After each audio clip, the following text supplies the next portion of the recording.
Hey everybody, welcome to the GMG review. Today we're taking a look at Codex Drukhari, the new supplement for Warhammer 40,000, featuring everybody's favorite intergalactic space pirates, the Dark Eldar. So this is the latest incarnation, the 9th edition incarnation of this book, and brings this most nefarious of space pirate factions kind of up to speed, as well as introducing some new rules for their various detachments. It gives you some new match play like missions to play for as well, kind of in fitting with how the Dark Eldar sort of like are supposed to perform on the battlefield. And also rewards you for kind of drilling into the idea that they are kind of a combined arms force and tend to take a little bit of each of their sort of three various sub-factions, which is the Covens, the Cabals, and of course the Witch Cult. You get a lot of rewards stratagem-wise and unlocking additional traits and army-wide specific sort of like special rules if you kind of mix and match. And there's two sort of like core principles in the army. You can take a real space raid, which is typically like a larger scale detachment, like a battalion, where you have to have like one of everything basically from the different various like sub-factions. Or you can take patrols, and the patrols are not penalized either. So you can kind of have like spread out detachments and patrols, or bind them all together into a single battalion detachment, and you're gonna get various bonuses for that too.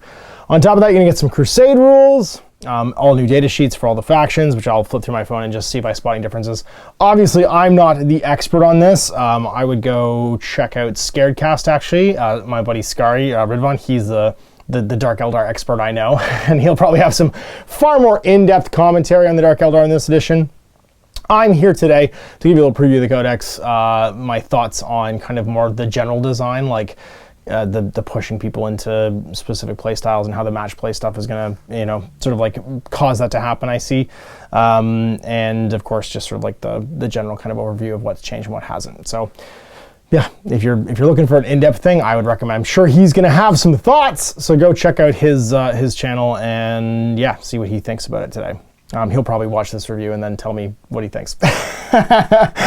So anyway, let's jump in and go through. It's 120 pages, so a fairly large codex. They do have quite a few data sheets, and then of course it's in the usual sort of like combination of different sections, the rules, the showcase, and of course the background. All right, let's just jump right in. Introduction. If you're watching this and you don't really know who the Dark Eldar are, they're a faction of the Eldari, which is the Eldar for those players who've been around for a while, that chose a very different path to surviving the fall, which is where the Eldar race basically gave birth to the Chaos God Slaanesh. They live in a city in between worlds called Comora.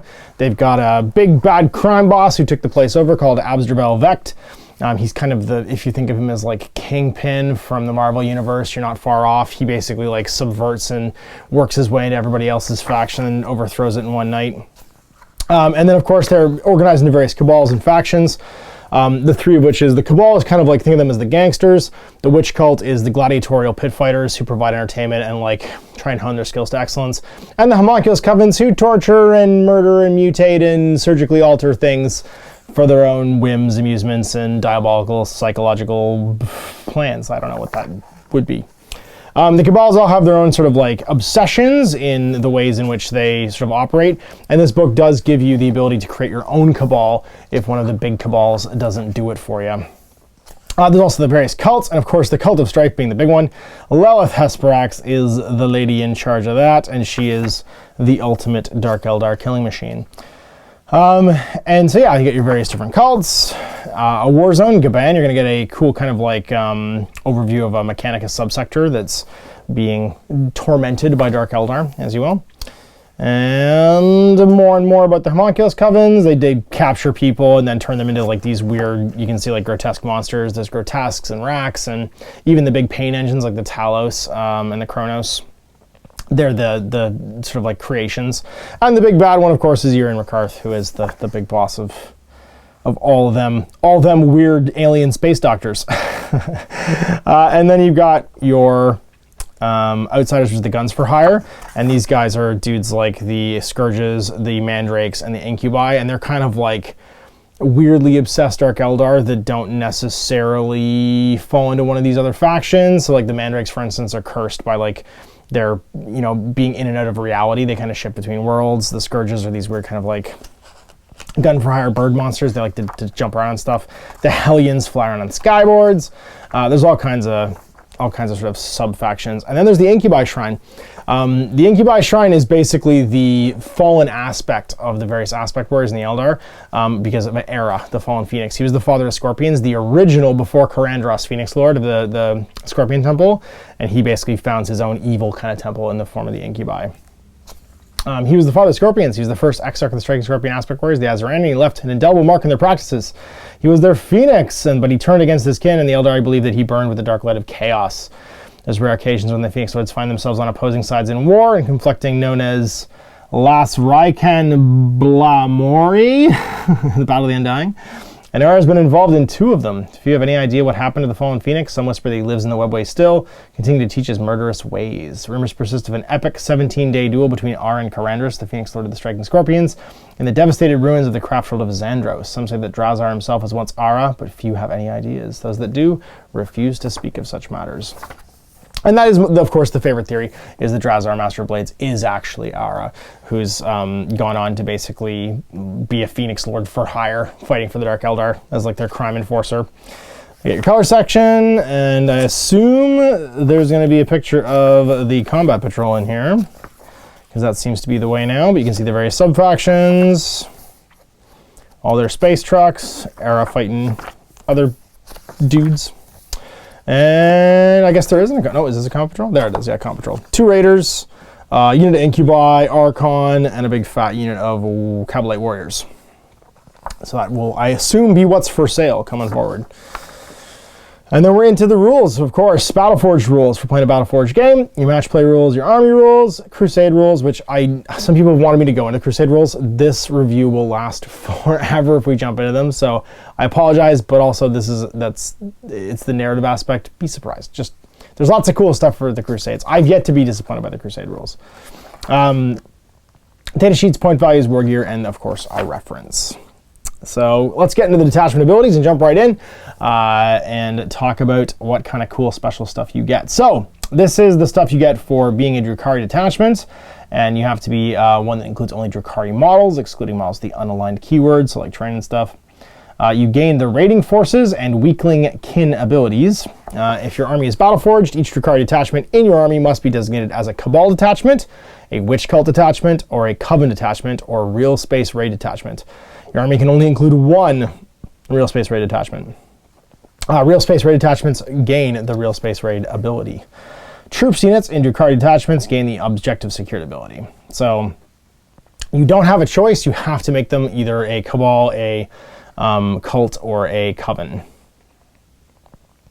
Raiding forces. If every detachment in your army is a Drukhari patrol, then the command cost of those detachments is 0. That's kind of neat. So you can take unlimited patrols, I mean up to 3 typically in a Strike Force game, and they all gain a Cabal unit gets an obsession, Witch Cult gets an obsession, and a Homunculus Coven gets a Drukhari obsession. So if you take nothing but patrols, and they've all got, you know, either Cabal, Witch Cult, or Homunculus, they don't cost you any CPs to take, and they can all have an obsession. Weakling kin, you cannot include Drukhari and non-Drukhari Eldari units in the same detachment unless they also all have the Inari keywords. There we go, Inari may be making a comeback. They kind of took our Inari out back in the last couple of codexes, but I don't know, maybe Inari is going to get some stuff. They are referenced here, so maybe the new Eldar book will bring them to the fore or give us a way to play them. Maybe they'll just do a new Inari codex, which would be cool. All right, the Real Space Raid. If a Real Space Raid detachment contains 1 Archon unit, that is your Warlord, 1 Succubus unit, and 1 Homunculus unit, and at least 1 Cabalite Warriors unit, at least 1 Witches unit, and at least 1 Rack unit, all units, excluding Blades for Hire, gain unless otherwise specified, gain Drukhari Obsession. So you have to be a Real Space Raid, you basically have to have an Archon and have him be your Warlord. You have to have a Succubus and a Homunculus. You have all 3 of your HQs, if you're taking a battalion, be different and be one of those things. You have to have a Cabalite unit, a Witch unit, and a Rack unit. So you have to have 3 infantry units, basically, that are of each of the different factions. And then you get your Obsession. So you can mix in one of those, and it becomes a Real Space Raid. As well as gaining Drukhari Obsessions, each Cabal, Cult, and Homunculus Coven unit in the Real Space Raid attachment, you can also select the associated Cabal, Witch Cult, and Homunculus Coven relics for the units in the detachment, even though your warlord is not from a witch cult or homunculus coven. So cool, you can now mix, even though it's not the right detachment style, the real space raid basically trumps that and says, oh, you could give the relic to the, you know, the homunculi if you want in this unit, in this detachment, and it doesn't matter because you're a real space raid now. And then all units in the real space raid detachment gain the real space raider keyword, and you can replace your warlord's overlord ability with the following ability. While a friendly real space raider core units within 6 of this model, each time an attack is made by a model in that unit, reroll hit rolls of 1. So normally the Archon's ability to do that only affects the Cabal units, but now the Raid Mastermind means that his ability is going to affect all the core in that unit. So cool. It's a way of basically getting his buff everywhere and taking like a big kind of like king detachment instead. So yeah, so some interesting stuff here. I mean, obviously not being able to include Drukhari and non-Drukhari Eldari in the same detachment without being an Ari is one thing. Having to give your patrol detachments the obsessions and different Cabal and stuff like that is kind of cool. And I like that there's kind of 2 ways of theming the force. So again, this is kind of that push of like, you can take like kind of a regular 40k army where you have a Vanguard or you have an Outrider or whatever you want to do, but they really are kind of drilling into, no, this is the way the Dark Eldar play. There's been like a theme of this in the last few codexes. So I'm getting to Lords of Kamara. So the different like types of character are all going to get different upgrades now. If your army is Battleforged and includes any Drukhari detachments, then when you muster your army, you can select one of the following Drukhari character units for each detachment in your army. If the detachment is real space raid though, you can take them all. So if you have a patrol, one of them can have one of these upgrades. However, if you take a real space raid, they could all buy them if you want, because you're taking like the king detachment. So again, they're pushing you towards this real space raid a little bit. Make a note on your army roster each time you upgrade a unit with these rules. Each upgraded unit also gains an additional keyword. If you're an Archon, you become a Master Archon. If you're a Succubus, you get a Master Succubus. If you're a Homunculus, you're a Master Homunculus. Each time you upgrade them, it costs points of power, so 1 power or 15, 15, and 20. So it's 15 for the upgrades for the Archon and the Witch cult, the Succubus, and then it's 20 for the big one, not the big one, the Homunculus. If your army is a crusade force, obviously you can't take a Master Archon unit from the same Cabal more than once, and you can't take a Master Succubus from the same Witch cult or more than one Master Homunculus more than once. So basically these upgrades are a single time on your force roster in crusade games. So what do you get? Well, for the Cabalite diversion, you get Splinter Genius as your ability. Once per battle, at the end of the fight phase, if this model is within engagement range, just fights again. So you get to fight twice, once per game for 15 points, or 1 power. You can give a Master Archon model with this Cabalite diversion the Soul Helm Relic instead of giving them an Artifact of Cruelty. In addition, you can give them a Consummate Weapon Master Warlord trait instead of giving them a different Warlord trait. So it unlocks these 2. They're not mandatory, but you can take them. The Soul Helm's pretty cool though. Each time an attack's made that targets the bearer, you're -1 to hit. Each time the bearer loses a wound, 5+ Shrug. So you get a 5+ Shrug and -1 to hit with your Shadow Field of 2+ Invulnerable. This is pretty good. And then Consummate Weapon Master, +1 to the damage characteristic of all melee weapons you got, excluding relics. So just like your Agonizer would be like 2 damage, everything would be 2 damage all of a sudden. So all your poison weapons that are pretty like good at killing infantry become high damage as well. Your Witch Cult Spectacle, Show Stealer. Each time this model makes a consolidation move, it can make it move an additional 3 and doesn't have to go towards a close enemy model. So if you wipe a unit out and you want to consolidate, you could go 6 in a different direction. Which is cool. I don't know if that's worth 15 points. Fight twice once per battle is pretty great. I mean, it actually could be really cool. You can get back behind cover. You can get back behind a wall or something, not be able to be seen. There's a bunch of things you can do with Show Stealer, actually, now that I think about it. Or get on an objective. That'd be huge. Relics and Warlord traits. You get the Dancer's Edge. Replaces your Archite Glaive, and it's +2 strength, -4, 2 damage. And every time an attack is made with a wound roll of a 6, invulnerable saves can't be made. So no invuls, and it's -4 AP, so most things aren't saving against it anyway. And 2 damage. So that's a pretty cool like melee weapon. Whirling Death is your trait. Each time this warlord fights after any pile-in moves until that fight is resolved, you can choose for its attacks to be 3+ the number of enemy models within 2 inches. So if you dive into a big unit, let's say like a guard conscript squad or like, you know, orcs or something like that, and there's 10 models within range, you can have like 13 attacks all of a sudden. That's pretty cool. And then Alchemical Maestro, once per battle when this model is destroyed, you can instead roll a d6 at the end of the phase instead of using any rules that are triggered when this model is destroyed. If you do so on a 2+, set them back up at the battlefield as close as possible, not in engagement, with d3 wounds left. Just come back to life for your homunculus. And then Relics and Warlord traits, you get the Poisoner's Ampule. Once per battle at the end of the movement phase, the bear can use this relic. If it does so, select an enemy unit within 9, and then roll a d6, 2+ to take d3 mortal wounds until the start of your next turn. Any auras are turned off, and until the start of your next turn, that unit cannot be affected by the aura abilities of friendly models. So you just like nuke somebody, you turn off their auras, make their auras not be able, like make other people's auras not work on them, and then take some mortal wounds. And then Twisted Animator in your command phase, you can select one friendly Homunculus Coven Rack unit within 3 inches of this Warlord. D3 destroyed models can be added back to this unit. These models can be set up within engagement range of the enemy if they're already in engagement range, if the unit is. And that's pretty cool. I mean, racks are no joke, right? Racks are, where are we at? Grotesques. Like, they're not the biggest of boys, but they're definitely not garbage. And getting D3 back is pretty cool. Where are they? Racks. There they are. Troop choice racks. 3+3+, toughness 4, 2 attacks. Like, they're a pretty decent little like melee unit. 6+ save. The Hex Rifle. Just get D3 back as like a little like apothecary ability. And then we get favored retinues. So if you have a Master Archon, Master Succubus, or Master Homunculus, if you take one of these upgrades, they can upgrade one of the units. So these were units that previously, like, you could take Trueborn as just like a squad choice in the Dark Eldar Codex. Now they're like an upgrade if you have the appropriate character. So Trueborn get 2+ ballistic skill. They are add 1 to the leadership characteristic of models in the unit, and each time they make a ranged attack, you can ignore all hit roll modifiers for ballistic skill. That's pretty cool. They always have a unit size of 10 though, and they gain the Cabalite Trueborn keyword. It costs 2 points per model, obviously. There's a cost associated because you get 2+ to hit. Blood Brides, again, maxed at 10. Weapon skill becomes 2+, +1 leadership. And each time an attack made by a model in this unit would trigger the Blade Artist's ability. Your AP is increased by 3 instead of 1, which is amazing. They get super stabby, 2 points per model again. And then Haemoxites, which is the super racks. And then they're maxed at 10. Their save and invulnerable save go up by 1. They get +1 leadership, and once per phase. The first time a saving throw has failed for this unit, the damage is reduced to 0. So if you get hit by a big like las cannon attack, just 0 damage, no worries. They just walk it off.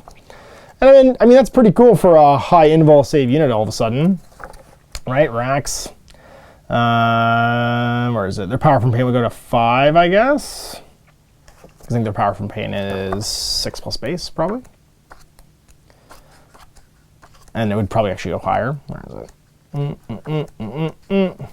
Crusade rules. Where are you at? Crusade army, datasheets. Abilities. Yeah, 6+ invul base, they'd have 5, which is kind of cool. And then on turn 4+, they'd go to 4+ invul. Which could be great for a rack unit if you want the super racks.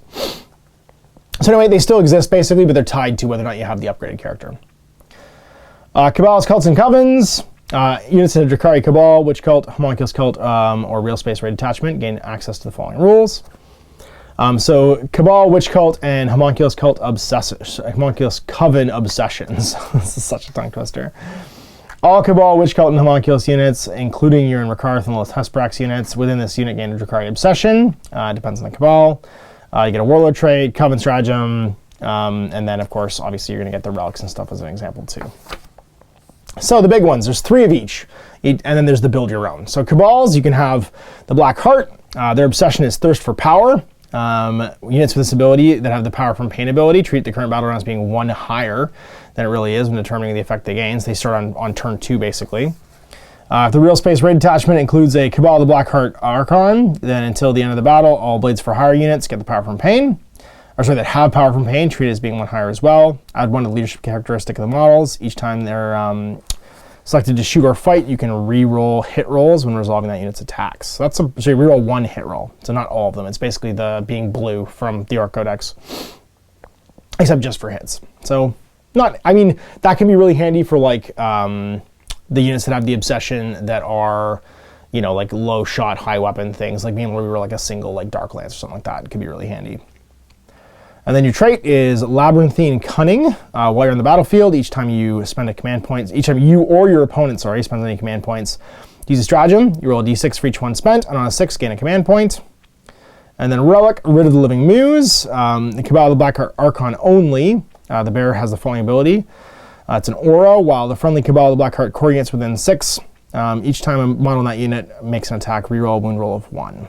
If the bear has in a real space raider unit, this also affects blades for hire, which is cool. So all the not core units, not normally core units. And then you have this really cool, the Agents of Vect 0 CPO ability is maybe one of my favorite things in here because it's so like in tune with the background of the army and stuff. And it's use a stratagem for 0 CPs. After your opponent uses a stratagem, excluding the command reroll, until the end of the battle, the CP cost your opponent must pay for that CP is increased by 1. But you can only use it once. So you can pick the thing you don't want your opponent to do. And I think this was actually still in the, it might have been in the old codex, it might have been Vex's ability. Anyway, it's one of my favorites. I like that it costs 0 CPs, and I like the fact that it's you pick a thing you don't want them to be able to do all game, and they can't do it. So like, and they can do it, but it's prohibitively expensive. So like making what is it? The bolt rapid fire in the Marine Codex costs 3 instead of 2 would be a huge deal. Cabal, the Poison Tongue, Obsession, the Serpent's Kiss. Each time a model with this obsession makes a attack with a poison weapon, improve the poison weapon ability by 1 to a maximum of 2+. So all your poison weapons go higher, which is cool. If an enemy unit has any models destroyed by an attack made with a poison weapon by a model with this obsession until the end of the turn, subtract 1 from the combat attrition tests. So they will have to be -2 to their combat attrition. That's pretty awesome. Your Warlord trait, Towering Arrogance. Each time this Warlord would lose a wound as a result of a mortal wound. Roll d6 on a 5+, it's not lost. And then this Warlord has the following ability, Towering Arrogance, while friendly Cabal the Poison Tongue units within 6. Each time a combat attrition test is made, ignore all the modifiers. Your Relics is Soul Seeker, replaces a Splinter Pistol, so it's Pistol 2, Strength 2, -2 d3. Poison Weapon 2+, and you can ignore the Lookout Sir rule. Each time an attack is made with this weapon, the target does not get cover either. And then your strat is Insidious Misdirection for 2 CPs. Use this stratagem in the start of the first battle round. Select 3 Cabal the Poison Tongue units from your army and redeploy them. If this mission uses the Strategic Reserves rules, any of those units can be placed into Strategic Reserves without having to spend any additional CPs. That's pretty awesome. If both players have the ability to redeploy the units, roll off. The winner chooses who does it first. And then, oh sorry, actually there's 2 more. That's right, they're there's just shorter because there's no art. Cabal the Flayed Skull, Slave from the Skies. Each time the model with this obsession that can fly or that is embarked on a transport unit that can fly makes a ranged attack, the target does not get light cover. And then add 2 to the move characteristics of vehicles with this obsession. Kind of neat. Make you super fast. And that's actually kind of drills into their match play bonus objectives. Famed Savagery is your trait, +1 to strength and attacks. So strength 4. You have so much poison weapons though, the attack characteristic one kind of matters, but being higher strength isn't super relevant. And then you get the Obsidian Veil as your relic, Archon only. The bear has a 4+ invul. So that's interesting because you have a 2+ invul, but now when you fail it, you go to a 4+ invul as opposed to just your armor save. So like you don't get basically as bad as you could when you lose your Shadow Field because it's for Archons only. And then Master of the Shadowed Sky, use this stratagem when you select a Cabal the Flayed Skull unit from your army to shoot with. At the end of the phase, each time that unit makes an attack that targets a unit that can fly, add 1 to the hit roll. If the target's aircraft, add 2 instead. So 1 CP to shoot down flyers. And then the Cabal of the Obsidian Rose, Flawless Workmanship, adds 6 to the range of all assault, rapid fire, and heavy weapons, excluding relics. Each time a unit with this obsession is selected to shoot or fight, you can reroll a wound roll when making that unit's attacks. So just 1. So it's kind of the bottom half of the Blackheart. And then your Warlord trait, +1 strength to weapons this Warlord is equipped with, excluding relics.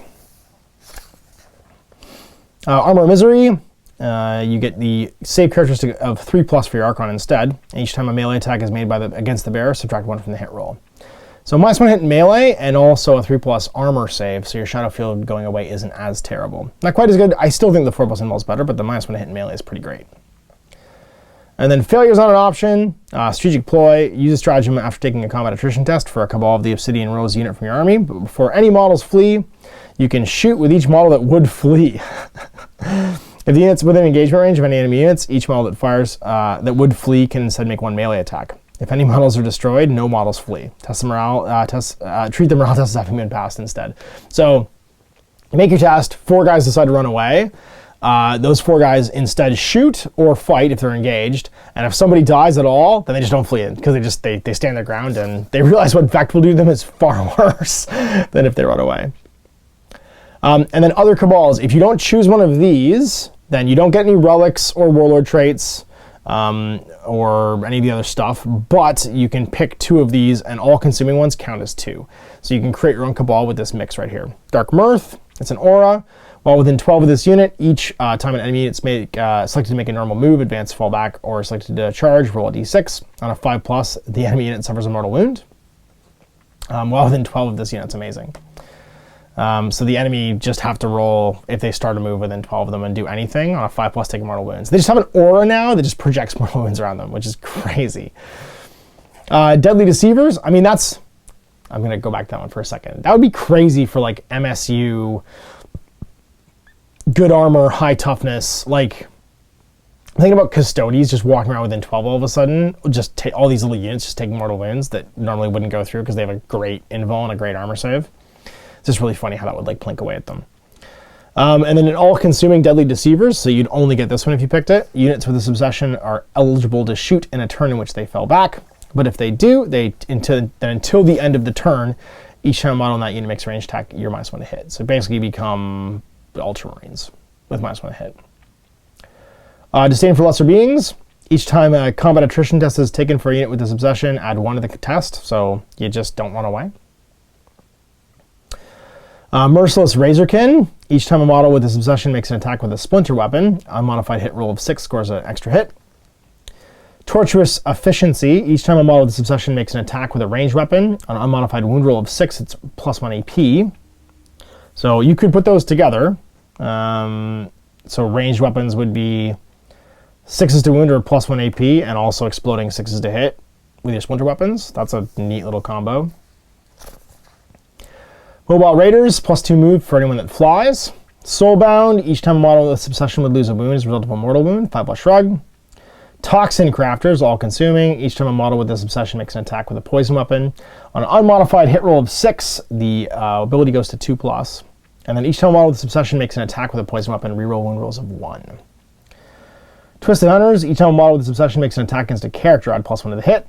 And then Webway Raiders, each time use the Webway Portal Stratagem. If any units with this obsession are selected, reduce the CP cost by 1. So cool to be able to deep strike units in.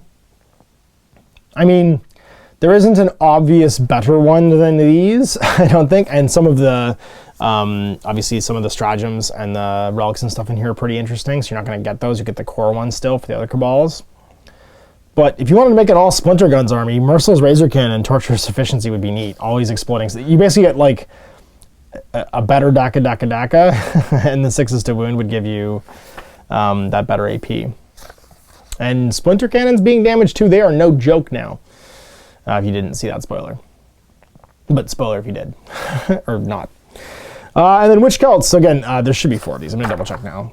Did I read it right? Nope, this one's only 3. Okay, so I was right. Apparently just the other ones are 3. It's 4 Cabals, 3 everything else. I thought I was losing my mind for a second. Witch Cults, Cult of Strife. This is the one that Lilith Hesprax is part of. Their obsession is, at the start of the fight phase, if a unit with this obsession is with an engagement of an enemy, it can fight that phase. So that's pretty cool. You basically count as charging all the time. Each time you declare a charge for a unit with that obsession, if there are no other units from your army within engagement of the enemy, add +1 to the charge roll. Sorry, within engagement range of any enemy unit selected as the target. So basically, if someone isn't already engaged, +1 to charge. And then if you're already engaged, you get to fight first. And that's even after you charged. Blood Dancer for your Warlord trait. If you hit on a 6 in melee, you get 2 additional hits. So that's exploding to 3 hits per 6, which is pretty crazy. And then your relic is the file bouquet. Well, I guess it's a file. It's a file. I guess. Call to Strife Succubus models only. Roll 1d6 at the start of each battle round until the end of the battle round. The bearer gains the associated effect from the combat drug ability table. The effects can be one that the bearer is already affected by, and it is cumulative. So you can stack all your combat drug abilities, which is cool. And then your strat is No Method of Death Beyond Our Grasp for 2 CPs. Use a stratagem at the start of the shooting phase, end of your shooting phase, or the fight phase. Select 1 Cult of Strife witch unit from your army. If it's the shooting phase, it can shoot again. If it's the fight phase, the unit is within engagement range of the enemy, then they can fight again. And it can only be used once per battle round. So you can have a unit fight twice or shoot twice for 2 CPs. Cult of the Cursed Blade, Obsession, only the strong will thrive. Add 1 to the strength characteristic of models with this obsession. Each time you make an unmodified save of 6, after the attacking model finishes its attacks, the enemy takes a mortal wound. So 6 plus bounce backs for your save, which is pretty cool. Your Warlord trait is Treacherous Deceiver. Each time you make an unmodified saving throw of 4+, for this Warlord against a melee attack. After the attacking model's unit has finished making its attacks, the enemy unit suffers a mortal wound. This Warlord does not benefit from this from the second part of the Cursed Blade's only the strong will thrive obsession. Okay, so you don't get the 6+ bounce back then. That's pretty cool. So you just get your own 4+. You don't double down, and if you roll a 6, do 2 mortal wounds to somebody. Your Relics of Traitor's Embrace, Cult of the Cursed Blade Succubus model only. If the bear is destroyed by a melee attack, roll a d6. On a 2+ after the attacking model's unit's finished making its attacks, it suffers d3 plus 3 mortal wounds. So you just take somebody with you. I love that. That's the, like, you get stabbed and then you pull yourself down the sword and then, like, bite the guy's neck out, which is very appropriate for the Witch Cult. And then your strat is Venomous Shard Bombs. That's for 1 CP. Use the stratagem after the enemy has declared a charge against Cult of the Cursed Blade Witches unit from your army. That unit can fire Overwatch before the charge roll is made. When it does so, up to 5 models in that unit that are equipped with plasma grenades can make an attack with them. Until the end of the phase, the plasma grenades are poison 2+. That's pretty cool. So that'd be 5d6. I think plasma grenades are still d6. Let's double check. Cabal Warriors. Plasma grenades. Blast Pistol Blaster. Oh no, it's witches. Witches have them. Never mind, what am I looking at this for? Plasma grenades. Yeah, grenade d6, strength 4, -1, blast. So if you were attacking a unit that was 10 or more guys and you wanted to do 32+ wounding -1 hits to them, that's a pretty cool ability. And is it once per game? Use a stratagem after the enemy. Oh, it's only against chargers. Okay. Yeah, but it'd be 30 shots. I mean, that's still a pretty crazy amount of shots for the plasma grenades. So 30, you'd get on average a 1/6 of 30. You'd get 5 hits. And I mean, if you're rerolling and stuff, you might get more. And if you're holding your ground on 5s, oh, there's a bunch of raises that could be good. Anyway, Cult of the Red Grief. Your obsession is the speed of the kill. Not to be confused with a view to a kill, bond moving. You can reroll charge rolls made for units with this obsession and add 2 to the advanced rolls from units with this obsession. So you're slightly faster. And then Hyper Swift Reflexes, your Warlord trait. Each time a melee attack is made against this Warlord, an unmodified hit roll of 1 to 3 always fails. So it's kind of like transhuman physiology, but for being hit. Your relic is the Blood Glaive. It replaces your Archite Glaive. +2, -3, 3 damage. It's nice. I mean, it's 2 damage normally, so that's pretty cool.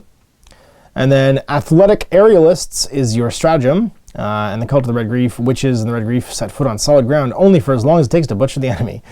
Use the stratagem after a Cult of the Red Grief infantry unit has resolved its close combat attacks, but before it makes a consolidation move. Instead of consolidating as normal, if every model is within 6 of a friendly Cult of the Red Grief transport, then they can embark back as if it was the movement phase. So cool, you can jump back on your vehicle. And then again, mix and match obsessions for the other cults, so you're not going to get your other bonus stuff here like your Warlord trait or your relics or artifacts or strats or whatever. But you can pick 2 of these and mix them. If it's all consuming, you get 1. There's only 1. Oh, sorry, there are 2 all consuming ones.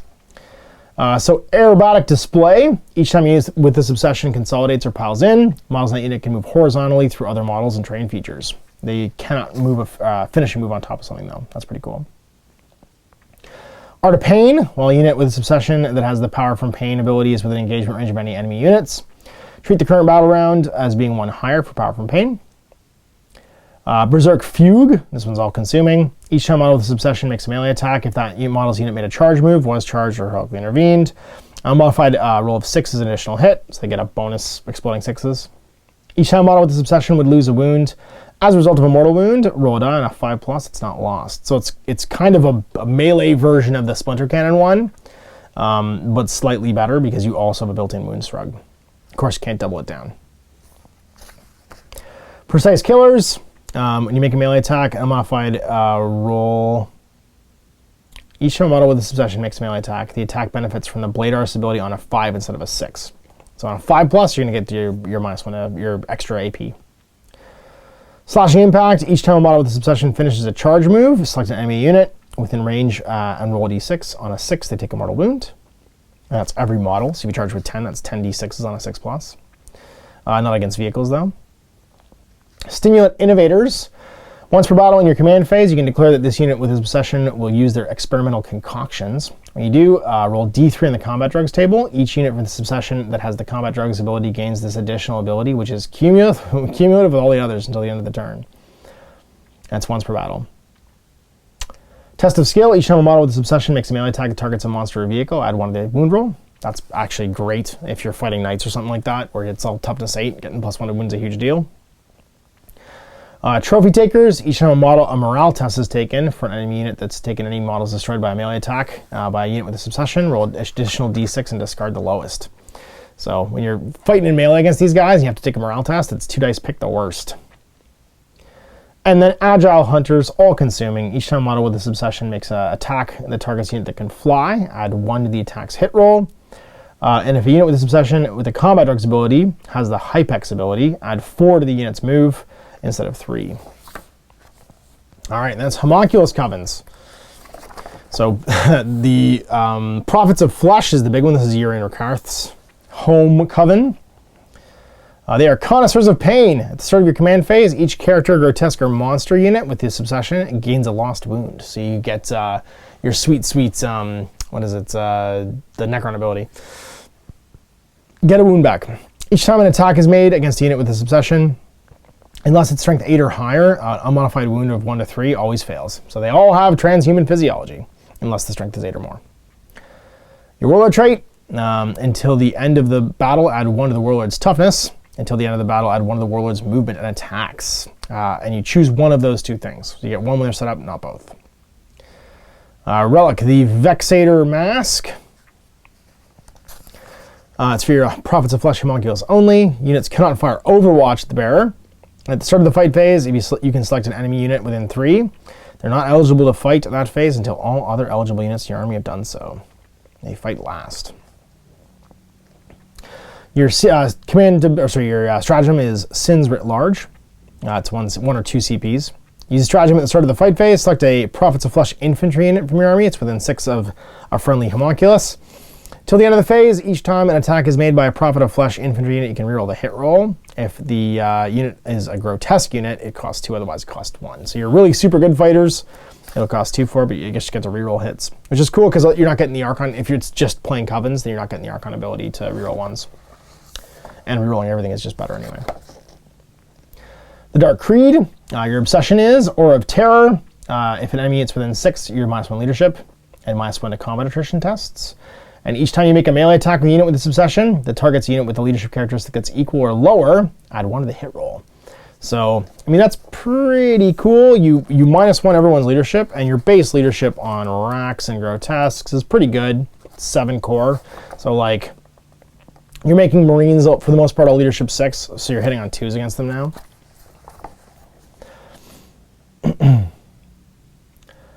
Your Warlord trait, Fear Incarnate. At the start of your movement phase, you can select 1 enemy unit within 9 of the Warlord and roll 3d6. If it's greater than leadership, until the start of your next movement phase, the enemy unit cannot perform actions, and if they were doing one, it fails. Your Relic is the Spirit Sting, replaces your Stinger Pistol. It's Pistol 3, Strength 2, -3, 1 damage, and Poison 2+, and no invols. That's pretty good. An Esoteric Kill, delivered from afar, is your stratagem. 2 CPs or 3. Use this when a Dark Creed core or Dark Creed character unit from your army is shooting. Till the end of the phase, each time you select a target for an attack made by this unit, you can ignore the Lookout Sir rule. If the selected unit is a Talos, it's 3 CPs, otherwise it's 2. Homunculus Covens, Coven of the 12.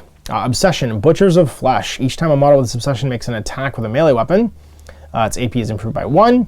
If a unit is performing an action, it can still make a ranged or attack without that action failing, so they can still shoot. And then your Warlord trait, the Scarlet Epicurean. Each time an attack is allocated to this Warlord, subtract 1 from the damage characteristic of the attack to a minimum of 1. And your relic is the Flensing Blade. Replaces your Homunculus tools and your Strength Melee, type Melee Strength User, and then your -2 D3 damage and Poison Weapon 2+. If it targets a character, your damage is just 3 all the time. Your strat is an Inventive Demise for 1 CP. Use this after a Coven of 12 Homunculus unit from your army consolidates. Select 1 enemy character model, excluding vehicles or monsters. That's an engagement. And roll a d6. On a 2 to 5, take d3 mortal wounds. On a 6, they take d3 plus 3 mortal wounds. That's pretty awesome. Yeah.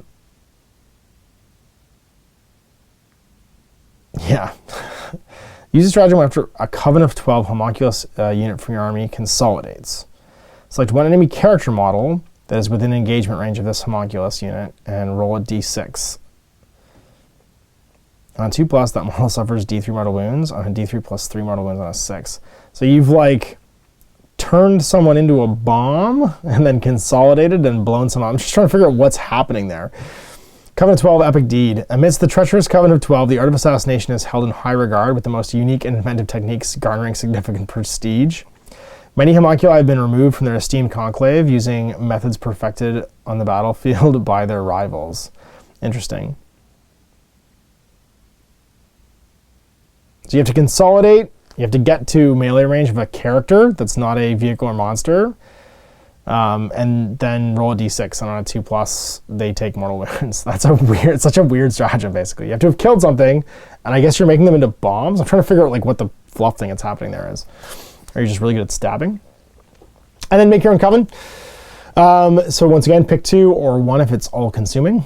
Artist of the Flesh. Each time an attack is allocated to a model with Obsession, subtract 1 from the damage. That's all-consuming. That's the only one you get.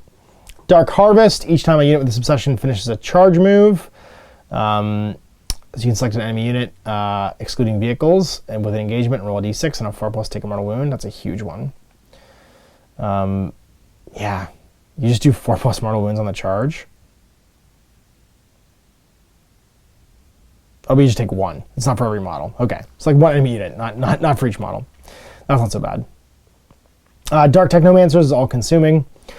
Each time a unit with this obsession is selected to shoot, you can choose to enhance any or all the ranged weapons that they're equipped with. If you do so, at the end of the phase, each time the attack is made with an enhanced weapon, add 1 to their wound roll and 1 to the damage characteristic.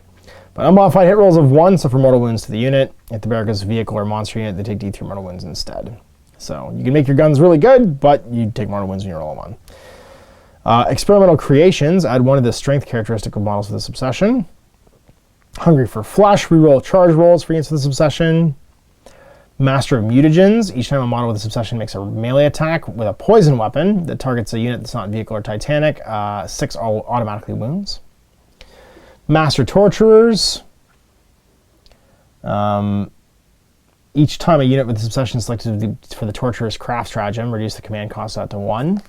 Obsessive Collectors, each time an enemy unit is destroyed by a melee attack made by a unit with this obsession, a model not attacking unit can regain d3 lost wounds. They basically start eating. Each model can only be healed once. If the attacking unit is a rack, d3 destroyed models can be added back. So you can put self-healing into your racks, which is pretty cool. Enhanced Sensory Organs, each time a model with this obsession makes an attack, the target doesn't get light or heavy cover. And then Splinter Blades, each time a model with this obsession makes an attack with a melee weapon, unmodified hit roll of 6 scores an additional hit. +1 strength, exploding 6s to hit is pretty cool for Splinter Blades and Experimental Creation. The built-in healing, though, is pretty awesome. Even those two, maybe, just get your Resurgence going there. For each time an enemy unit is destroyed. You have to wipe them out to heal, but it's still pretty good. Then you get an example of a real space raid. So here's like an example of a battalion detachment being used as one. So you have one of each type. So you get your Archon, Cabal the Black Heart, Succubus, Cult of the Cursed Blade, because you can actually mix their sub-keywords here too. And then Homunculus is from the Hex. And then your Cabalite Warriors, and Raider. You've got Incubi and Scourges, who are both guns for hire. And then your Witches, Reavers, Raiders, Talos, Rax, and Homunculus as part of the other part. Because I'm glad they did this because it's a really kind of a confusing rule, and I had to read it like 2 or 3 times to figure out what was going on here.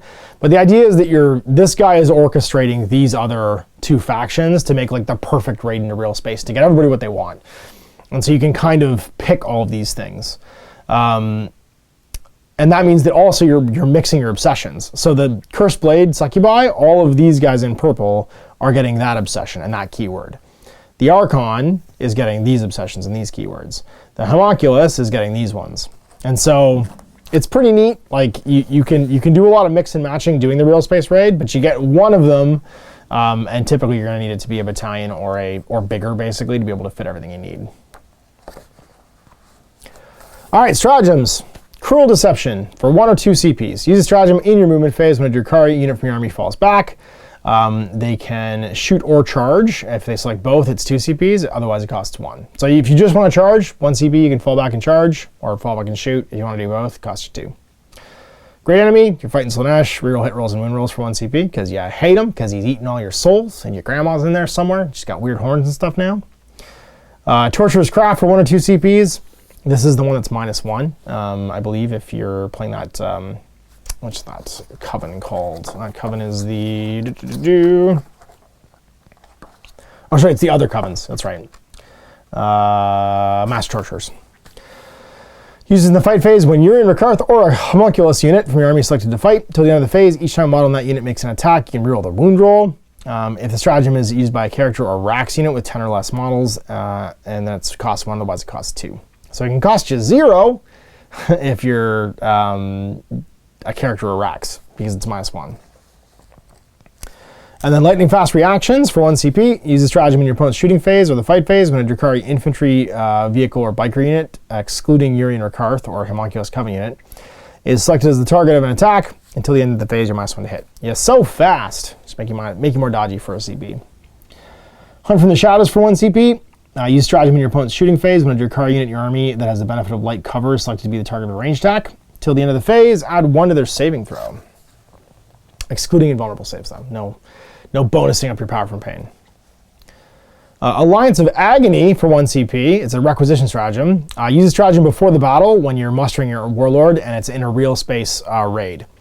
Select a Succubus model in your Homunculus army. They get warlord traits. So for a CP, when you're playing, and this is what I'm saying, they're really pushing into playing the real space raid. Basically, if you're doing it for 1 CP, everybody gets a warlord trait now. And that's cool because you can pick them from different spots too, right? You can give them all their own coven or cult. And then Tolerated Ambition, same kind of idea here. Use stratagem before the battle when mustering your army. If your warlord's a Drukhari, select 1 Drukhari character from your model that's not the warlord, and they can have a trait too. So this is the one where it's not a real space raid. You can get one of your other patrols or whatever if you want to do it that way. They could have an extra trait, or if you're playing the real space one, you get 2 extra ones basically. Each warlord trait in your army must be unique.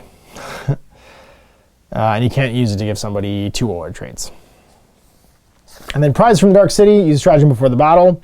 When you're mustering your army, if your warlord has the Drukhari keyword, select a character from your army and give them an artifact of cruelty. This must be a relic they can have. Each relic in your army must be unique. So no giving everybody an extra relic, but you can have 3 warlord traits basically and 2 stratagems for 2 CPs if you're playing a real space raid. Or for 2, you can have 2 and 2 if you're not. One-way portal, 1 or 3. You can set up 2 or 1 infantry, bike, or beast unit, and then have them deploy anywhere on the table, not within 9. Later in the game. Pain Siphon for 1 CP. This one's kind of neat. Use stratagem when a Drukhari unit from your army that's within 6 of a Chronos unit destroys an enemy unit with a melee or ranged attack. Till the end of the battle, that Drukhari is always treated as being at battle round 5 for power from pain. So they jack themselves up. So your Chronos becomes this neat kind of like focal point for this one stratagem, where if they're within 6 of a Chronos unit, the Chronos unit eats the pain of the thing they kill, and they just go to 5. So in round 1, you can like pick off a little unit and have that guy sitting next to you. You can just be on round 5 with like your big like kill unit. It's kind of cool. I like that. It gives the Chronos kind of like a reason to be. Eviscerating Flyby for 1 or 2. Use this when you select a witch cult unit that can fly to make an normal move. After they've moved, select an enemy unit that they crossed and roll a d6 for each model in that unit. Adding 1 if their enemy unit's infantry, and for each 5+ take a mortal wound. If the selected witch cult unit's 5 or fewer models, this stratagem costs 1, otherwise it costs 2. And you roll d6 for the models in this unit. So like, you're not going to roll 60 dice if it's conscripts. You're going to roll the number of models in the unit that flew over. But still, if it's 10, Hellions and you're flying over a unit, that's 10 potentially 4+ model wounds. Never stationary for 2 CPs. Use it in the shooting phase after making attacks with a Drukhari unit from your army. That unit can immediately make a normal move up to 7. Until the end of the turn, they're not eligible to declare a charge. So you get a bonus scoot. It's basically the old move, shoot, move again, jetpack kind of thing. Prayer on the week for 1. Using the shooting or fight phase, when a Drukhari core unit from your army selected to shoot or fight until the end of the phase. Each time a model in this unit makes an attack. If the attack targets unit below starting strength, reroll 1s. If they're below half strength, reroll hits. So the worse off your opponent's unit is, the better you like it. And for 1 CP, you can just reroll everything. I thought that one's kind of cool. Just core units. Screaming Jets for a CP. Use it when declaring reserve transports. Sorry, when declaring reserves and transports. You can set up 1 Drukhari vehicle unit from your army in the skies instead of placing it in the battlefield, and that can fly in. So basically, your infantry beasts and bikes can do it in the webway portal, and your Screaming Jets, you can have a vehicle come down for 1. Deadly Rivals. Use the stratagem in your command phase. Select a Reaver or unit from your army and a Hellion unit. They're within 12 invisible. Until the end of the turn, add 1 to their movement, and each time they make a attack with a melee weapon, reroll the hits. So basically, the Reaver jet bikes and the Hellions start competing with each other, and you can make them faster and hit better. Swift outflanking. Use stratagem at the end of your movement phase. Select a Drukhari transport unit from your army. It's wholly within 9 of the battlefield edge. Remove them from the unit and put them in strategic reserves. They just go and leave. Murderous Descent. Use stratagem in the reinforcement step after a transport unit from your army is set up in the battlefield. Any unit embarked in the transport can disembark after it's set up, but when they do so, they must be set up more than 9 from the enemy. So that one that you just brought in for a CP can also then disembark everything for a CP. So two to do it, but you could jump out with blasters or something like that and just nuke something. Pray they don't take you alive for a CP. Use it in the fight phase when enemy warlord units destroyed by melee attack by a Drukhari unit from your army. Until the end of the battle, each time a combat attrition test is taken for the enemy unit, subtract 1 from the combat attrition test. So you make an example out of a character and pull his guts out or do the Predator thing and pull his spine out his back. And everyone's like, "Bah! Don't let those guys get you," for the rest of the game. Enhanced Aether Sails for a CP. Use a stratagem in your movement phase when a Raider or Ravager unit from your army is selected to advance. No roll, just add 8. Crucible Malediction for 2 CPs. Use it in your sighted phase. Select 1 Homunculus unit from your army. This used to be an old-timey relic. Now it's a strat.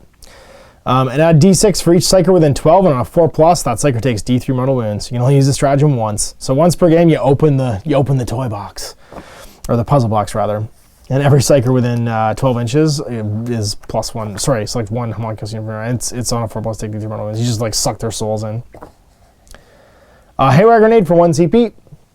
Using the shooting phase when a Drukhari Haywire Grenade unit from your army is selected to shoot. Select a model in that unit. Make 1 attack, and it must target an enemy vehicle within 6. But if you hit, then it's d3 mortal wounds. Hyperstim Backlash for 2 CPs. Using the command phase, select a Witch Cult unit with the Combat Drugs ability. Until your next command phase, each effect of the Combat Drugs ability on that unit's doubled. So but you're at +2 toughness instead of 1, for instance, if you get Painbringer. And a model with a File Bouquet relic cannot be selected by this stratagem. So you can't give them the relic and then also have them backlash. Shock Prow. It's a War Gear stratagem. Use it in the charge phase when a Drukhari Shock Prow unit from your army finishes a charge move. This is basically the frag assault launchers for Drukhari. If selected vehicle is a vehicle unit, so roll d6 on a 2+, the unit suffers d3 mortal wounds. So basically, if you run into a vehicle, you can do d3 mortal wounds to it on a 2+. If it's not a vehicle unit, roll a d6 for each model in that unit that's within engagement range of the Shock Prow unit. For each dice roll that's equal to or more of their toughness, then they take a mortal wound. So you plow into a low toughness unit and just explode them with the Shock Prow. And then last one, Potent Metallotoxins. Use it in the shooting phase or fight phase. When you select a Drukhari unit from your army to shoot or fight until the end of the phase, each time an attack is made with a poison weapon, excluding relics by that unit. The ability does not exclude vehicle units, although it does still exclude Titanic units. So you're basically able to poison vehicles, which is pretty cool. Just not Titanic units. So no doing it to knights, but you can do it to vehicles and stuff like that, which is kind of cool. And then chapter approved, we're into the match play stuff. So you've got 4 possible like extra strats you can do. One you have to choose between, so you can't have 2 purge the enemies, right? So you take them alive or beast for the arenas.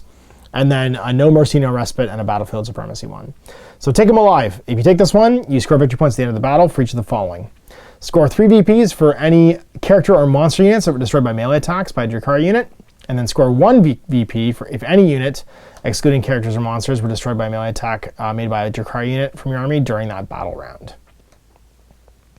So there's 3 for the one at the end of the game. And then score 1 VP if any units were destroyed by a melee attack made by a Drukhari unit. So 1 for anything else, 3 for characters and monsters, which is kind of cool. You're trying to capture people basically in melee. So if you're a melee army, that one's kind of neat. Beast for the arenas. Score 3 VPs at the end of the battle for each enemy monster, cavalry, or beast unit that was destroyed by a melee attack by a witch cult unit. And if they're Titanic, it's 5. So you play knights, you take that one, you go melee 3 knights to death, and you get the max of 15. Again, if you're playing witches or a combination of witches and coven stuff, this one could be really cool. Fear and Terror. Score 1 VP at the end of the battle round for each model that fled from an enemy unit during that battle round. So it's not unit, it's models. So every time a model flees, you score a VP. That one seems pretty good. Like over the course of the game, I think you might see 15 models flee. And if 15 models flee, you max that one out. That one's all about trying to get units to the point where they're gonna, they're gonna fail tests, right? And then move on to the next unit. That feels like a really good one. As long as your opponent's army makes morale tests. Obviously, armies that are like a Deathwing army where everything's fearless and doesn't make morale tests, or a Knight army where there's no actual units, that's a garbage one. Don't take it. But as long as there's units and they could potentially fail, that's not a terrible secondary objective. And then Battlefield Supremacy, Herd the Prey. Score 2 VPs at the end of the turn for each table quarter that does not have any enemy units, excluding aircraft wholly within it. This objective cannot be scored in the first battle round. So as long as you can push people out of objectives, you can score 2 per round, right? And you score at the end of the turn for every table quarter that does not have any enemy units wholly within it. So as long as you can keep people penned in, and a lot of armies are parking lot armies. Like if you think about like the Space Marine wagon wheel of like overlapping ores and stuff like that, that's a pretty easy one to then actually like perform without really having to do anything. You're just trying to zone people out and keep them in the place. All right, so we go, warlord traits. There's only 3 for each type, but obviously all the cabals and covens and cults and stuff like that will open up more. And it's based on the type of warlord that you are. If you're a Cabal warlord, Hatred Eternal. If you make an attack, reroll the hit and wound roll. So that's pretty good. Soul Thirst, +1 attack.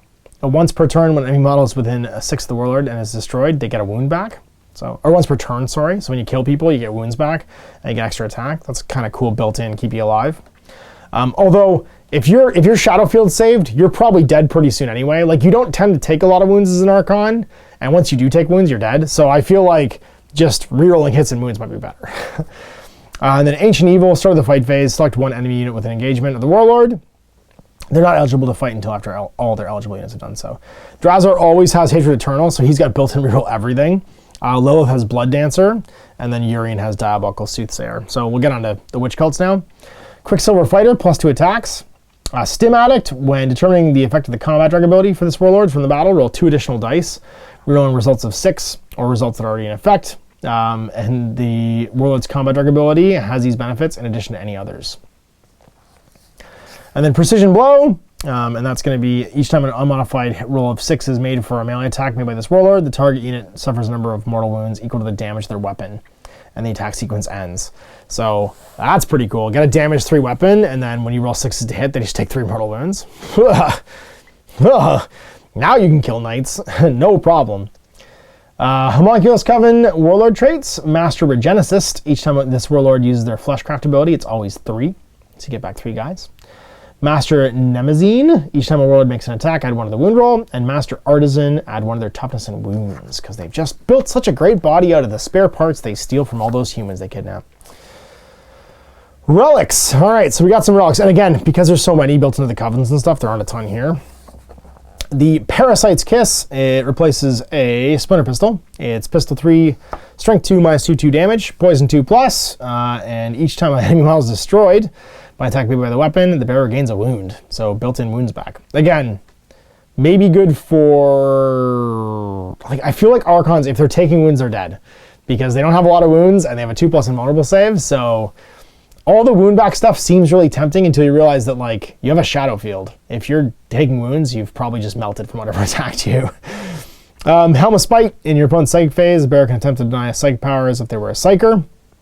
That's going to be popular, I think, because you don't have a lot of built-in Deny the Witch here. You're kind of at the mercy of psychers.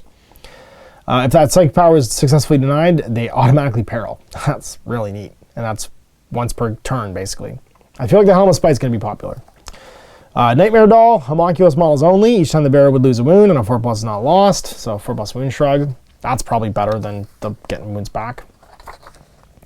The Jin Blade replaces your Husk Blade. So +1 strength, -3/3 damage, which is good because it's strength user otherwise.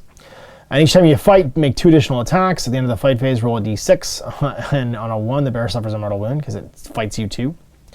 The Animus Vitae. It's basically a grenade. It's 6-inch range, grenade 1. The bearer can only shoot with this weapon once per battle.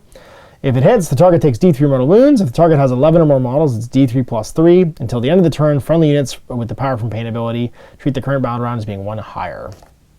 Because they eat their souls. And the Triptych Wick, I like that they're all here too. We can actually see what they look like. The Triptych Wick, it's a succubus model equipped with an agonizer only.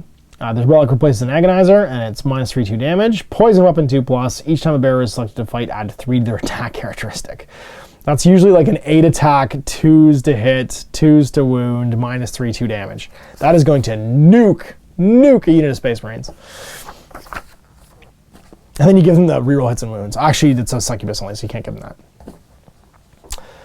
Crusade rules. Again, I'm not going to go through all these, but what's cool about them is your agendas are all about capturing people. Because you're a space pirate and you're trying to capture people to make into flesh dolls and, I don't know, stick new arms on your body with if you're a homunculus.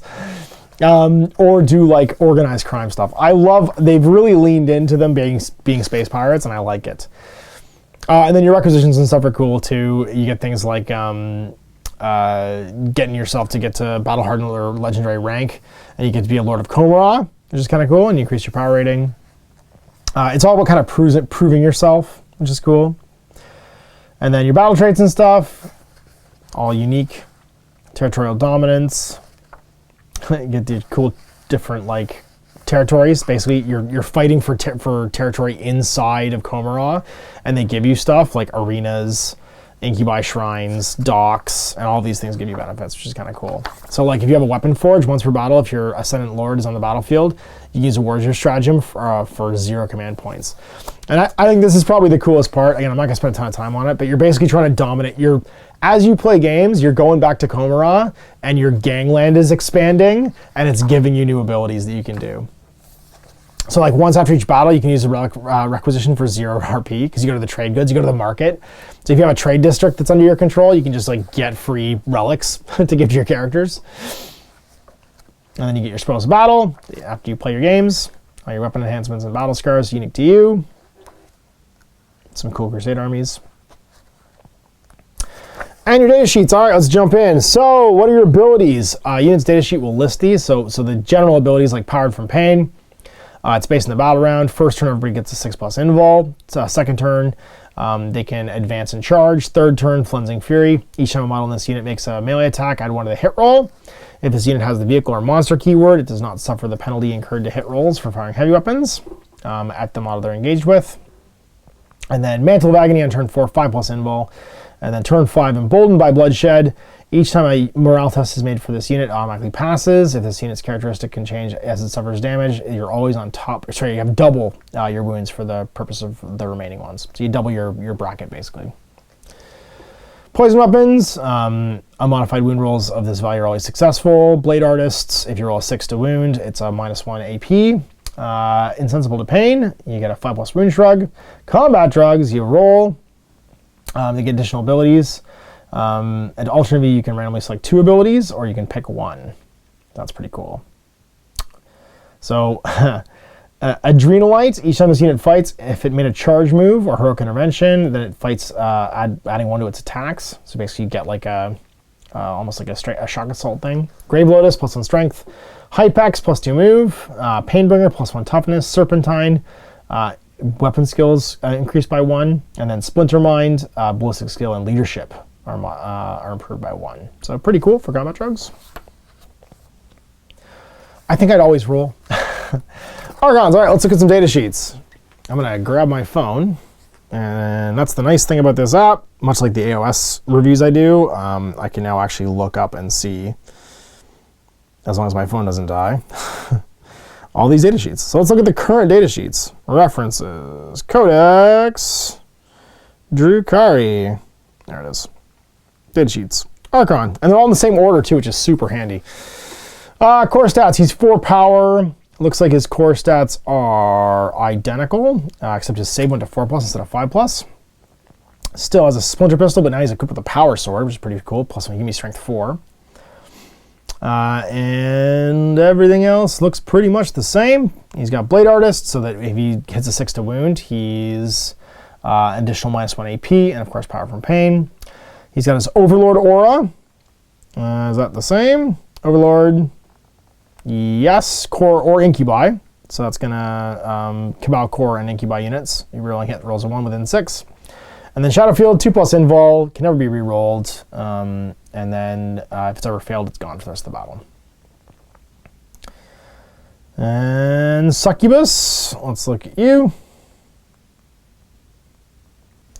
You are 3 power, pretty much the same. Core rules, 2+2+, strength toughness 3. 5 wounds. It's got 2 more attacks. She's got 6 attacks now instead of 4. Leadership 8. Comes with an Agonizer and Archite Glaive. Still, yeah. Agonizer's looking pretty much the same. Poison weapon, 4+. -3 now instead of -2 though, and still Blade Artist, which means could be -4. Combat drugs, Power from Pain. Brides of Death, Witch Cult core within 6 reroll wound rolls. She's kind of like the Lieutenant. Lightning dodge for a 4+ invul. Yep. No escape. Each time an enemy unit, excluding Titanics, falls back, roll off. -1 if they have a shard and an impaler. If you win, they can't fall back this turn. So you have a bonus now for having the shard and an impaler. And then Homunculus.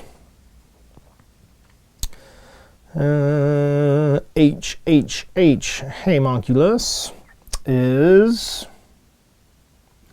got an extra wound now, which is kind of cool. He's got 6 wounds. 1 less attack, though. Only 4 attacks.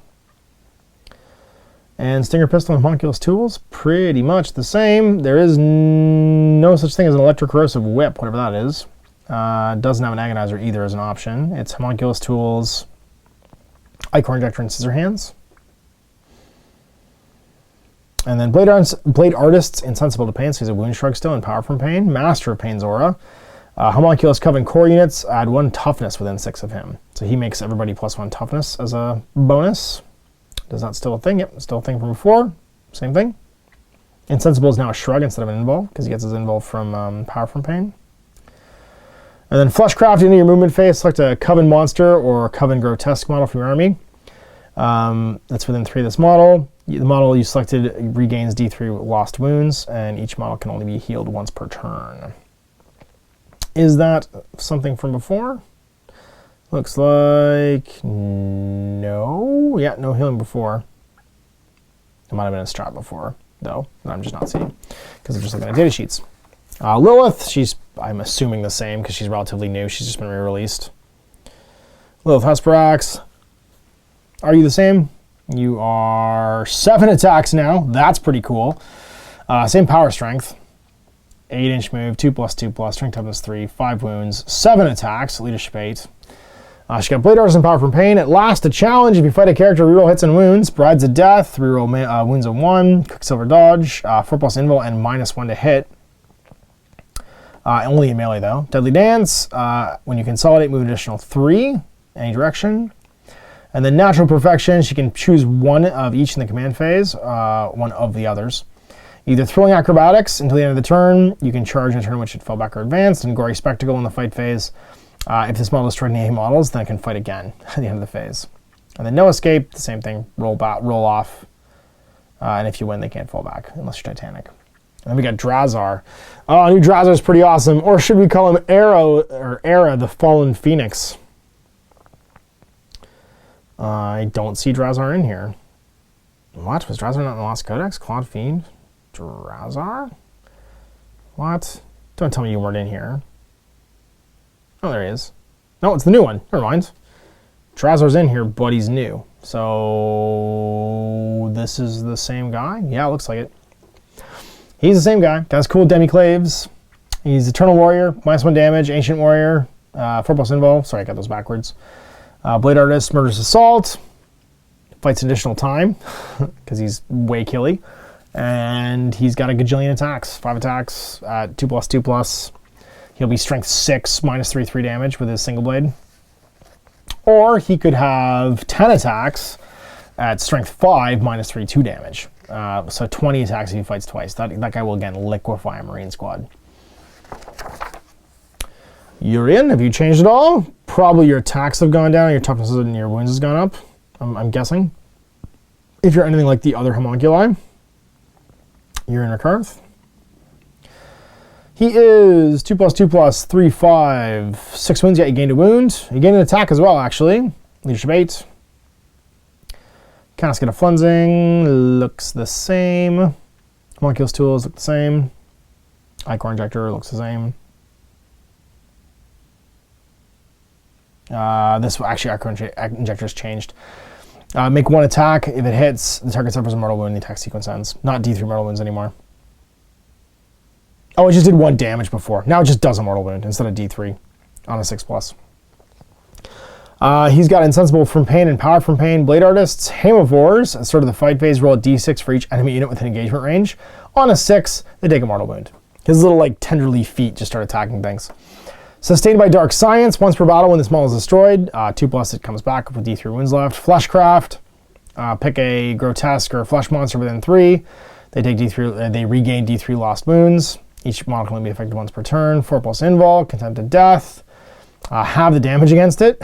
Master of Pain, Aura, +1 toughness within 6. And then Sculptor of Torments.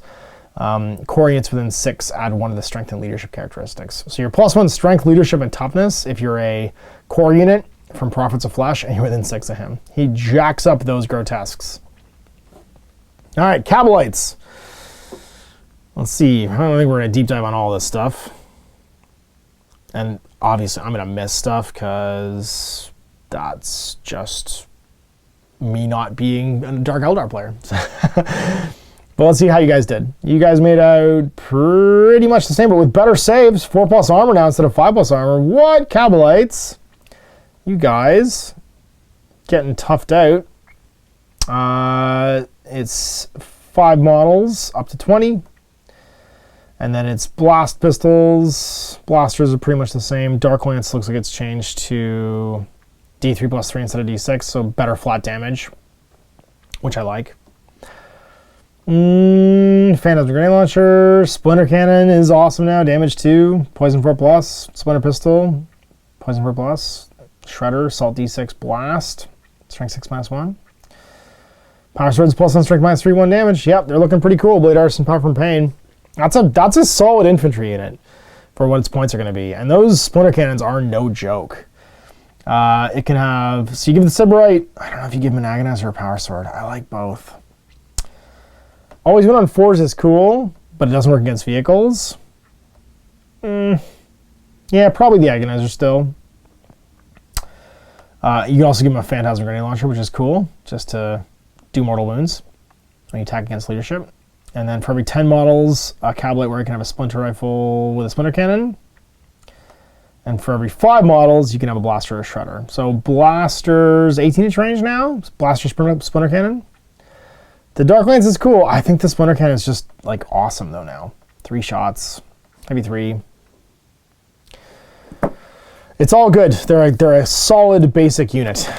Witches. Some of the nicest miniatures Workshop made in 7th edition. Let's have a look. How'd you guys make out? Anything cool for you? Armor buff on base guys is pretty cool. 3+ in cover now. Witches, core stats are leadership, pretty much the same, everything. Oh, more attacks. Yeah, they got 3 attacks base, 4 for the leader. And then your weapons. +1 attack for the shard nets. Razor flails explode and get extra attacks. They get 2 attacks instead of 1, so you go to 6 attacks for the razor flails. Power swords the same. Hydra gauntlets, +1 attack. And then yeah, I don't know why you would take the Hydra gauntlets. I guess there's the relic one you could take. The Shard and Impaler for the fallback thing. And it's -1 for each Shard and Impaler if someone's going to fall back. That's pretty cool. So there's a reason to take the Shard and Impaler for sure. Razor Flails give you more attacks. Plasma Grenades are still great. And then Riggedy Racks. How you guys doing? Any big core changes there? Not that I see. I think you're all the same. 3+3+. Strength 2 × 4. 1 wound. 2 attacks core. 3 for the champion. Leadership 7. Leadership 8. 6+ save. Yeah. Pretty much the same. Did your guns change at all? How you doing, Hex Rifle? Yeah, that got better. Strength 6 -2, 2 damage now. 36-inch range. And still does mortal wounds, so that got a big buff. Good job, Hex Rifle. What else you guys armed with? Every model's equipped with rack blades. It's just the character, basically just the unit leader. It's got the Akatheist has the Hex Rifle. And rack blades can be replaced with an Agonizer, an Electric Corrosive Whip, a Flesh Gauntlet, a Mind Phase Gauntlet, a Scissor Hand, or a Venom Blade. Electric Corrosive Whip is Poison 4+, and doubles his attacks to 4, which is pretty cool. Flesh Gauntlet targets on a vehicle, wounds of 6 give a mortal wound. Flesh Gauntlet's pretty cool if you're fighting against infantry a lot, just being able to have all your attacks go to mortal wounds potentially on 6s. And you could fish for them too if you wanted to with some of the strats and abilities. Mind Phase Gauntlet, just 2 damage -2, or -1 rather. Scissor Hand, Poison 4+, 2 attacks each, -2, 1 damage. That's pretty great. Not bad. Not bad. And the Venom Blade's also pretty cool. Just Poison 2+. I like the Poison 2+, I think. Just being able to almost always wound. Ugh. Although the Poison 4+ and then 2 additional attacks is also pretty cool. Lots of cool options here. And then Court of the Archon, yeah. The weird alien court is here. The Lemesian, the Medusae, the Slith, and the Urguls. Just get my 4 Urguls from Blackstone Fortress going. they're cool. I mean, they're weird, but they're cool. It's 5 power. Every Lemaean's equipped with a Shimishi blade. Every Medusa has an eye burst. The Urgul have Urgul talons. They're just fun. I don't know how good they are. Court of the Archon, you can only be included if you have an Archon. You can't target them with range attacks. If you're within 3 of them, they jump in front. A resilient species. The Sliths and Urguls have a 5+ wound shrug. Furious charge, +2 attacks in the charge for the Urguls.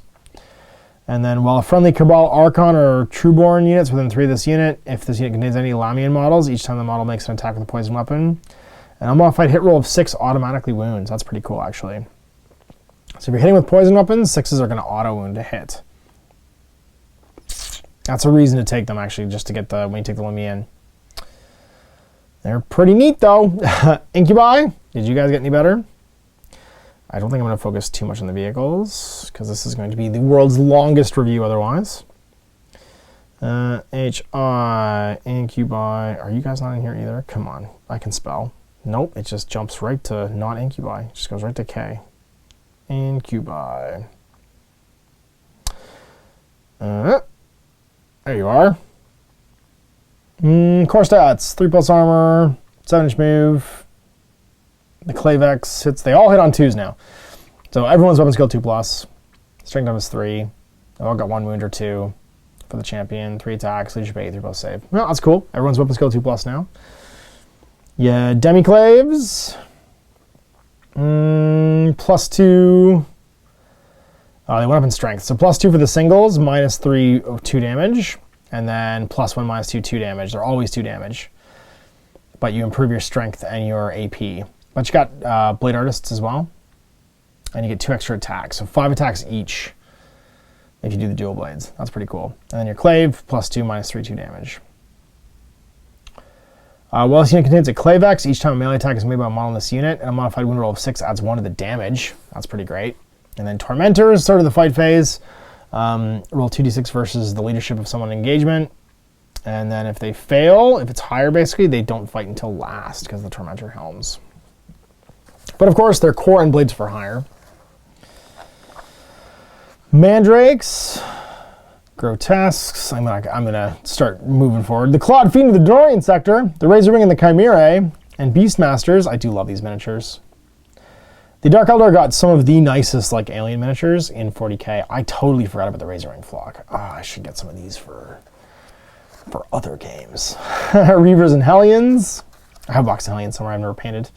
Scourges and Talos, Kronos, Ravagers, and you guys, if you want to pause obviously and have a look through, go for it. Raider and Venom, Jet Fighter and Jet Bomber, and our point values. And I'm going to give you guys a look at that real fast. But troops, we're going to 8 points a model for a Cabalite Warrior. That's pretty great for a 4+ armor save, like poison gun toter. Weapon profiles, glossary, and we're done. There it is, Codex Drukhari. Whoa, that was a big one. Lots of obviously like mix and match options, and I much like with the Death Guard Codex, we're looking at a book that's trying to create a feeling, right? It's trying to push you into taking a real space raid, making them feel like pirates, making them feel like these 3 different factions inside their society are kind of like competing with each other to win the day and to like be the most valuable, like the MVP in every game. And I like that. I think that's good game design. It makes it so that you are rewarded basically for playing a mixed force and not skewing. So much of my like disappointment with 40k armies when I see them on the table these days is that they skew into something, right? It's like, well, if X is the best, take X 10 times and then insert victory, right? Or they become same-ish because certain options just outclass certain other options. We had this discussion when I talked about the Stormcast Eternals and how there's certain options in that book that they're really neat and they do maybe more than one thing, but they don't do anything particularly well. And so you don't tend to take them very often, and just taking the meat and potatoes version of something that does exactly what you want it to do is always sort of like the most efficient and viable option, and people tend to do that. I like that the designers are writing something in here that's designed to let you take a little bit of everything and then get rewarded for it. Are people going to play that way? Probably not. People are probably still going to try and find sort of like what the best, most efficient thing in this book is. But I like that the designers are encouraging you to do it another way. I think that's going to be cool. Hopefully the Real Space Raid and the multi-patrols start showing up on the table, and the Dark Eldar players are excited for all the new options. Anyway, big thanks for watching. We'll see you for more reviews in the future. Till then, I'm Ash. Have fun. I hope you enjoyed that video. If you want to support the channel, of course, like and subscribe and hit the little bell below so you get notifications when I post future content. I do post stuff 7 days a week. If you want to support the channel further, you can, of course, buy a t-shirt through Spreadshirts, buy a measuring gauge or objective markers from Death Guard Designs, or, of course, most importantly, there is Patreon. Patreon is what makes all this possible, keeps the lights on, pays for the studio costs, pays for the equipment, model costs, and everything else, and most importantly, puts food in my kids' bellies and a roof over their heads. Big thanks to everyone, past, future, who supported me. I do this stuff because of you guys, and of course, I will continue doing it as long as I can.